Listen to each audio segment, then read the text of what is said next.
मैंने सोचा कुछ पल अलग ढंग से जिया जाए और किसी महिला मित्र को वीडियो कॉल किया जाए।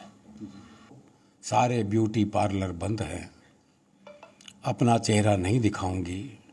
मैं भी भाभी जी की तरह चुड़ैली लग रही हूँ, इसलिए वीडियो कॉल नहीं उठाऊंगी। अब राजनीतिक कविताएं सुनाना बहुत मुश्किल काम हो गया। तो डर लगता है कोई भी राजनीतिक बात करते हुए, क्योंकि वो सहन शक्ति खत्म हो चुकी है। एक ज़माना था, खूब संसद में कितना टाइम हो गया आपने देखा होगा कि कुछ हादसे हुआ हो। बताइए, एक फिल्म में पूरे मेरे लगभग 10 चुटकुले इस्तेमाल किए गए। तो मैंने वर्क फ्रॉम होम के तहत घर पर ही कविता सुनाई जी। ना कोई हंसा, ना किसी ने ताली बजाई।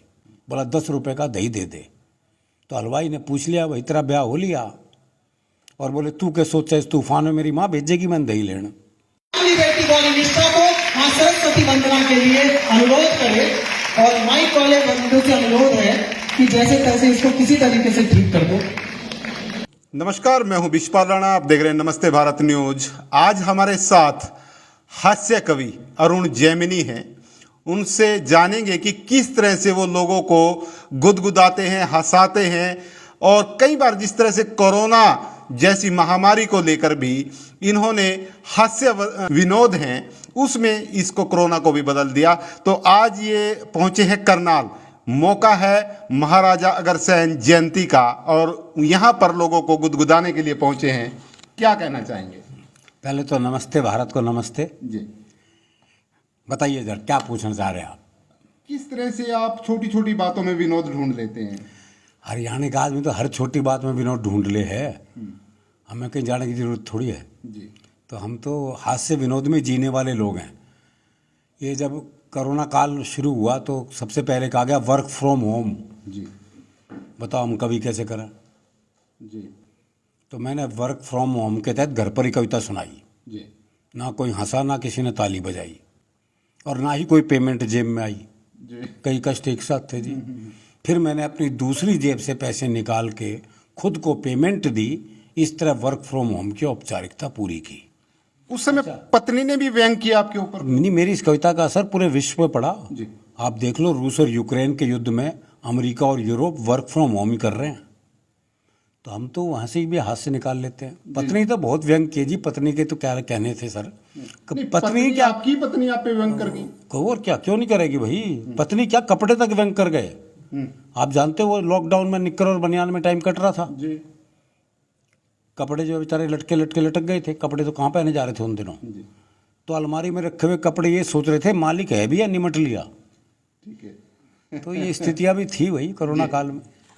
सबसे बड़ी बात यह है कि अरुण जैमिनी हरियाणवी में बहुत अपनी कविताएं सुनाते हैं, और सबसे बड़ी बात यह भी है कि आजकल बॉलीवुड में भी हरियाणवी का डंका है।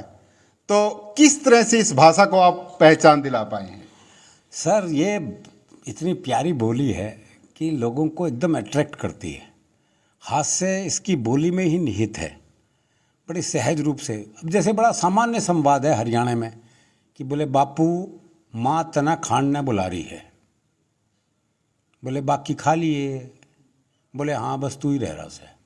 तो ये बहुत सामान्य संवाद है, और उस सामान्य संवाद जब और जनता में पहुँचता है तो उससे हास्य अपने आप निकल जाता है जी। तो इसलिए हरियाणा की भाषा, हरियाणा हास्य का प्रदेश है जी, आनंद का प्रदेश है। तो जिस तरह से आप पूरे देश में जाते हैं, आप अन्य विदेशों में भी जाते हैं, और हरियाणवी में ही आप अपनी कविताएं रखते हैं, लोगों को हंसाते हैं, तो किसी को समझने में तो कोई दिक्कत कभी पेश आई हो? नहीं, मैं दरअसल क्या है कि ठेठ हरियाणवी बोलने में तो दिक्कत आ जाएगी। देखो, ठेठ हरियाणवी आदमी नहीं समझ पाएगा, तो इसलिए मैं उसको थोड़ा सामान्य करके छोंक देता हूँ सिर्फ हरियाणवी का। जी जी। क्या छोंक देने से वो जो अहिंदी भाषी है वो भी समझ जाता है।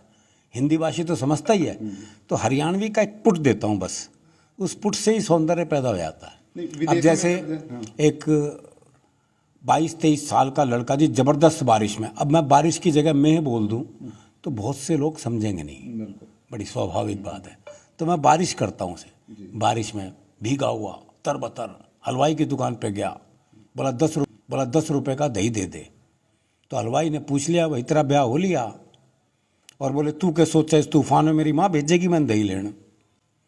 तो ये उसको थोड़ा सा आसान कर दिया ताकि सबकी समझ में आ जाए। बिल्कुल बिल्कुल। जिस तरह से जैसे कि आपने बताया फिल्मों में जिस तरह से आजकल हरियाणवी टच काफ़ी बढ़ गया है, अरुण जैमिनी का कितना योगदान इसमें लगता है? क्योंकि अरुण जैमिनी काफ़ी लंबे समय से हरियाणवी में कविता पाठ करते हैं, हरियाणवी में भी चुटकुले सुनाते हैं, तो कैसे? मुझे तो लगता है कि मेरी वजह से ही फ़र्क पड़ा है और वाकई में बहुत फ़र्क पड़ा है। बहुत लोग बल्कि एक फिल्म बन रही है, उसका नाम तो अभी मुझे पता नहीं क्योंकि नाम अभी शायद तय भी नहीं हुआ, तो उन्होंने तो बाकायदा मेरे वो सुन के ही पूरी स्क्रिप्ट तैयार करी है, तो उसका फ़र्क तो पड़ता ही है। एक फिल्म में पूरे मेरे लगभग 10 चुटकुले इस्तेमाल किए गए।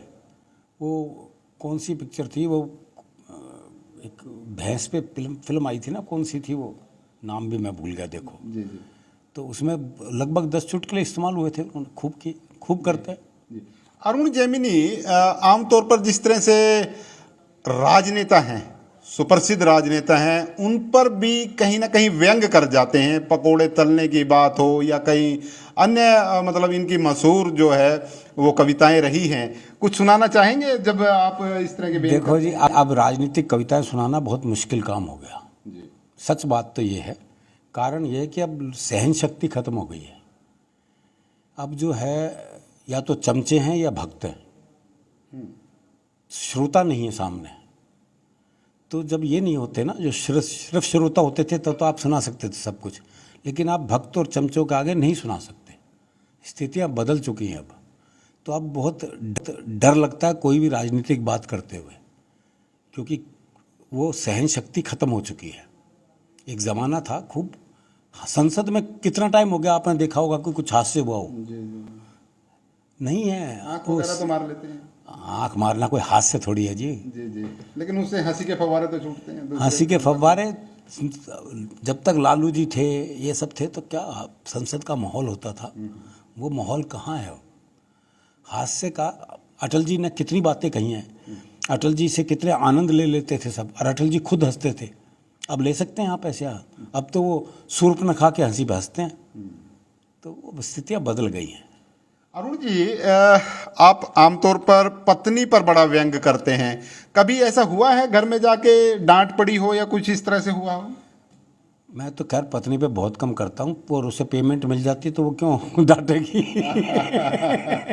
कुछ सुनाना चाहेंगे मतलब अपने अंदाज में नमस्ते भारत न्यूज़ के दर्शकों को?